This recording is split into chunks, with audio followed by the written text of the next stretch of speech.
일단 우리 박 대통령께서 인터뷰를 하셨습니다. 근데 이것은 예정돼 있고 충분히 예상 가능한 설날 전에 당연히 할 거라고 누구나 예상한 그렇지 않습니까? 다만 매체가 좀 놀라웠죠. 그것도 뻔한 거였어. 왜냐?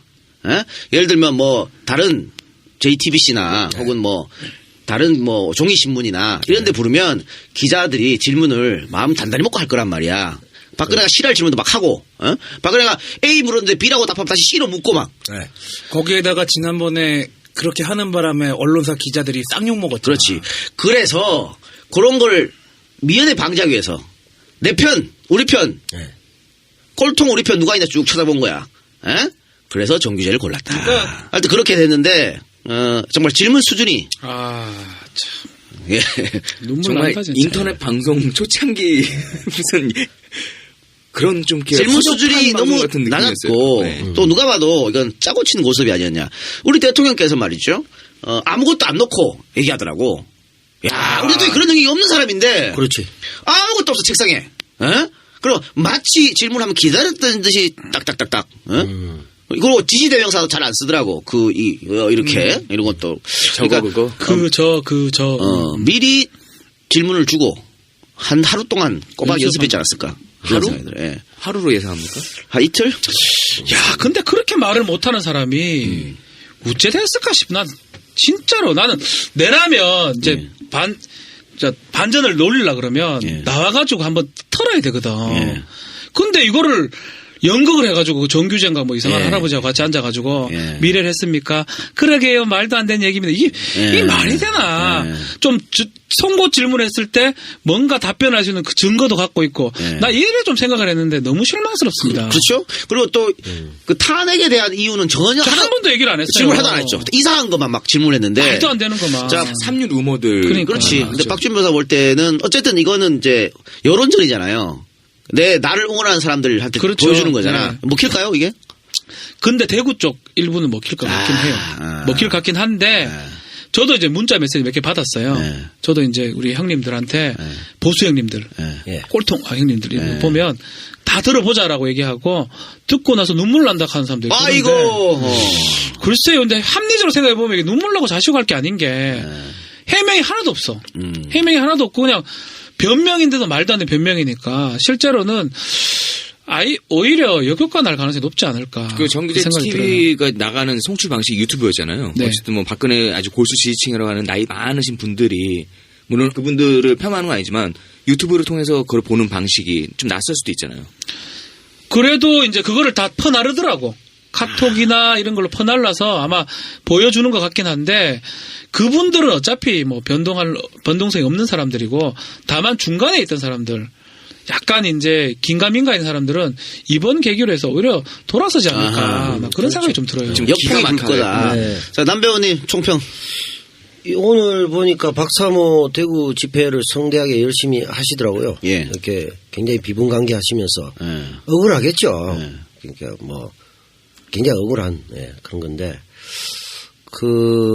지금 얘기하셨다시피 매체 자체가 이 소위 말하는 보수에 익숙한 매체가 아니잖아요. 어쩔 수 없이 고를 데가 없었으니까 그렇죠. 했을 거 아니에요.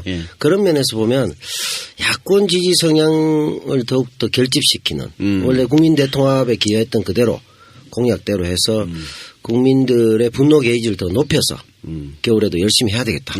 이런 그 메시지를 오히려 전달한 측면이 있고 어차피 보수 일부 쪽에서 뭐 측은지심 뭐 이런 쪽은 사실 뭐 통일돼도 바뀌기 힘들기 때문에 그 정도 섹터는 버리고 가도 무방하다. 이게 제 생각입니다. 근데 질문이 수준이 낮았던 거 한 두 개만 들면 하나는 뭐 촛불 집회 국민보다 반대 집회가 더 많았다 이렇게 질문을 한다던가 그렇죠? 산수도 안 되네. 그러니까 국어도 안 되고 또 음모론이 있다 이거는 뭔가 기획이라는 얘기를 거대한 세력이 오랫동안 준비를 했었다. 난 다른 건 몰라도 기획 얘기는 들어서 깜짝 놀랐는 게 그 정규제인가 그 양반이 물어보는 게 음모가 있었다 생각하지 않느냐 하니까 아니나 다를까 네 있었을 수도 있다면서 사람은 또 안 밝혀요. 누구라고 안 밝힌다. 알긴 아는데 못 밝힌다.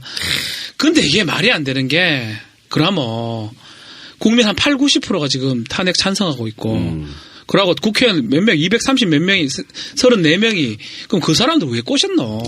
기획에 다 넘어간 사람들이야. 그게 말이 안 되는, 그게 북한에서 그걸 하고. 그러니까 말이 되는 소리를 해야 우리가 지지를 해줄라 해도 말이 되는 소리를 해야 지지를 해주는데 이게 말이 안 되는 얘기 해버리구만. 북한에서 저기 대구 밑에까지 땅굴 파는 얘기보다 더 황당한 거예요. 답답하다니까 사실은 이게. 아니 그리고 권력을 지가 다 가지고 있었잖아. 그러니까요. 그래서 국정원 활용하고 검찰 활용하고 언론 활용하고 4년 내내 그 지랄 떨어놓고 그럼 대통령보다 권력이 더 있는 사람이 어디 있어가지고 기획을 해. 말 같자 소리. 누가 하노 그거를. 그렇죠. 거기서 놀라운 능력도 하나 있죠. 예. 그 시간을 달리는 소녀라는 작품이 있습니다. 예. 시간을 달리는 느낌 받았습니다. 아, 그래요? 국정농단을 치밀하게 기획해서 탄핵이 왔잖아요. 근데 탄핵을 치밀하게 기획해서 국정농단을 우리가 한 게 아니다. 그게 시간 거꾸로 가신 타임머신을 타임리프하는 어떤 재주. 그것이 대통령의 능력을 하나 받고 또 최순실도 그렇잖아요. 이 특검 민주주의가 아니다. 억울하다. 나는 끌려 나왔다. 강압이 있었다.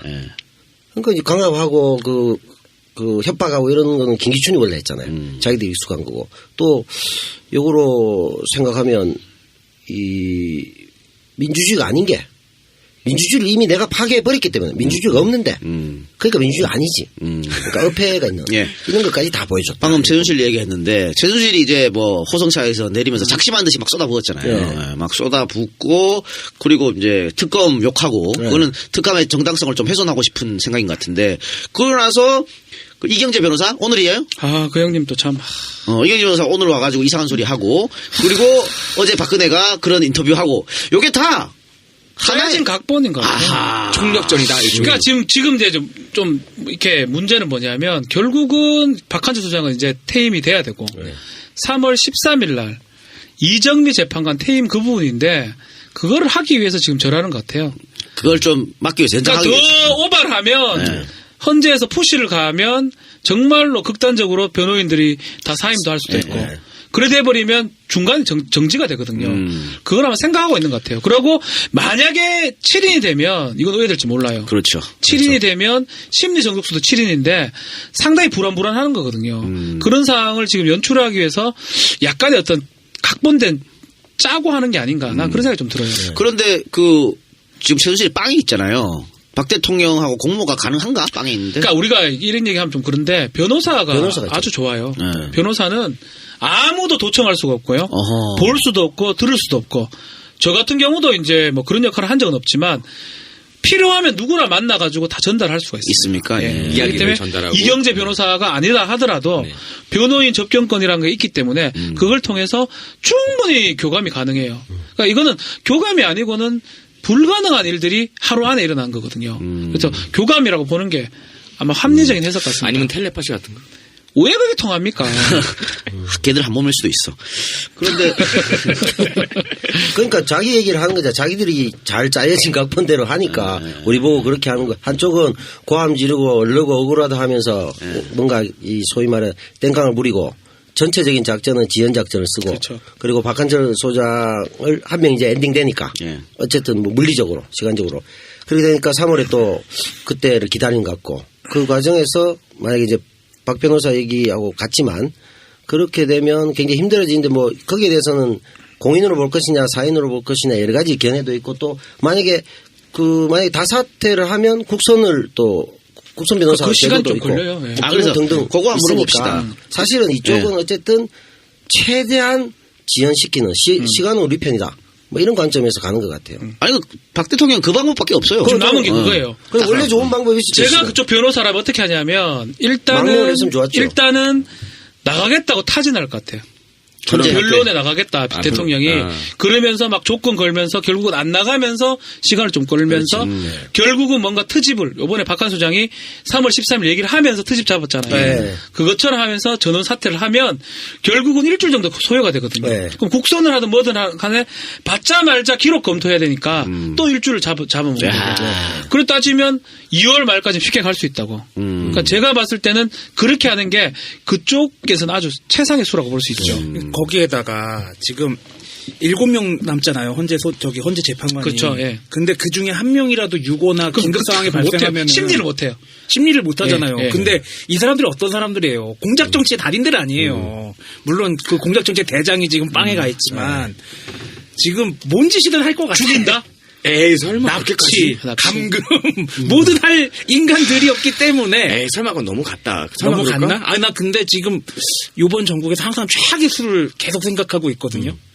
뭐 예를 들어서 청와대 기둥뿌리 붙들고 안 나가려고 땡깡 부린다든지 별의별 생각이 다 나 지금. 머리채 자꾸 끌어내려야지 그럼.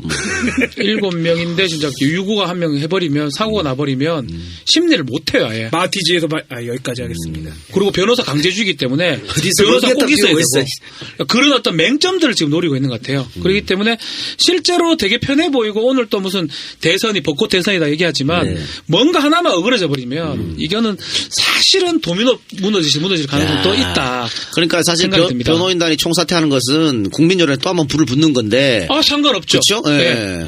불을 붙인다 하더라도 사퇴해버리면 2주는 벌거든요. 2주는 보니까. 야 그런 또 꼼수가 있어요. 대통령 출석한다고 한 1주 벌고 사퇴한다고 2주 벌면 설날 끝나고 한 3, 4주 벌으면 2월 말이거든요. 그렇죠. 그러면 2월 말이면 심리해가지고 이거 판결문 쓰려면 일주일 정도 필요한데 2주 정도 필요한데 그러면 3월 13일 넘긴다는 거죠. 그런 계산을 지금 하고 있는 게 아닌가. 네네네. 알겠습니다. 그런 걸 미연에 방지하기 위해서 내 편, 우리 편, 꼴통 우리 편 누가 있나 쭉 쳐다본 거야. 에? 그래서 정규제를 골랐다. 그러니까 하여튼 그렇게 됐는데 정말 질문 수준이 참. 예. 눈물 정말 난다 진짜. 인터넷 방송 초창기 무슨 그런 좀 질문 수준이 너무 같은 느낌이었어요. 낮았고 네. 또 누가 봐도 이건 짜고 치는 고습이 아니었냐. 우리 대통령께서 말이죠. 아무것도 안 놓고 얘기하더라고. 야, 우리 대통령이 그런 능력이 없는 사람인데. 그렇지. 아무것도 없어 책상에. 에? 그럼 마치 질문하면 기다렸던 듯이 딱딱딱딱. 일단 우리 박 대통령께서 인터뷰를 하셨습니다. 근데 이것은 예정돼 있고 충분히 예상 가능한. 에? 설날 전에 당연히 할 거라고 누구나 예상한. 그렇지 않습니까? 다만 매체가 좀 놀라웠죠. 그것도 뻔한 거였어. 왜냐? 에? 예를 들면 다른 JTBC나 혹은 다른 종이 신문이나 이런 데 부르면 기자들이 질문을 마음 단단히 먹고 할 거란 말이야. 박근혜가 C랄 질문도 막 하고, 박근혜가 A 물었는데 B라고 답하면 다시 C로 묻고 막. 거기에다가 지난번에 그렇게 하는 바람에 언론사 기자들이 쌍욕 먹었죠. 그렇지. 그래서 이거 지시대명사도 잘 안 쓰더라고. 이렇게 이런 것도. 그거. 미리 질문을 주고 하루 동안 꼬박 연습했지 않았을까? 하루? 예. 하루로 예상합니까? 이틀? 야, 근데 그렇게 말을 못하는 사람이 어째 됐을까 싶어. 난 진짜로 나는 내라면 이제 반전을 놀리려 그러면 나와가지고 한번 털어야 되거든. 근데 이거를 연극을 해가지고 정규제인가 이상한 할아버지하고 같이 앉아가지고 미래를 했습니까? 그러게요. 말도 안 되는 얘기입니다. 이게 말이 되나? 좀 송곳 질문했을 때 뭔가 답변할 수 있는 그 증거도 갖고 있고 나 이래 좀 생각을 했는데 너무 실망스럽습니다. 그렇죠. 그리고 또 그 탄핵에 대한 이유는 전혀 한 번도 얘기를 안 했어요. 질문 하나도 안 했죠. 이상한 것만 막 질문했는데 말도 안 되는 것만. 자, 삼류 루머들. 그러니까. 그렇지. 근데 박준 변호사 볼 때는 어쨌든 이거는 이제 여론전이잖아요. 나를 응원하는 사람들한테 그렇죠. 보여주는 거잖아. 네. 먹힐까요, 이게? 근데 대구 쪽 일부는 먹힐 것 같긴 해요. 먹힐 것 같긴 한데 저도 이제 문자 메시지 몇 개 받았어요. 저도 이제 우리 형님들한테 보수 형님들, 꼴통 형님들 보면 다 들어보자라고 얘기하고 듣고 나서 눈물 난다 하는 사람도 있고. 아이고. 글쎄요. 근데 합리적으로 생각해 보면 눈물 나고 자식할 게 아닌 게 해명이 하나도 없어. 해명이 하나도 없고 그냥 변명인데도 말도 안 되는 변명이니까 실제로는 오히려 역효과 날 가능성이 높지 않을까. 그 정규제 생각이 TV가 나가는 송출 방식이 유튜브였잖아요. 네. 어쨌든 박근혜 아주 골수 지지층이라고 하는 나이 많으신 분들이 물론 그분들을 폄하하는 건 아니지만 유튜브를 통해서 그걸 보는 방식이 좀 낯설 수도 있잖아요. 그래도 이제 그거를 다 퍼나르더라고. 카톡이나 이런 걸로 퍼날라서 아마 보여주는 것 같긴 한데 그분들은 어차피 변동성이 없는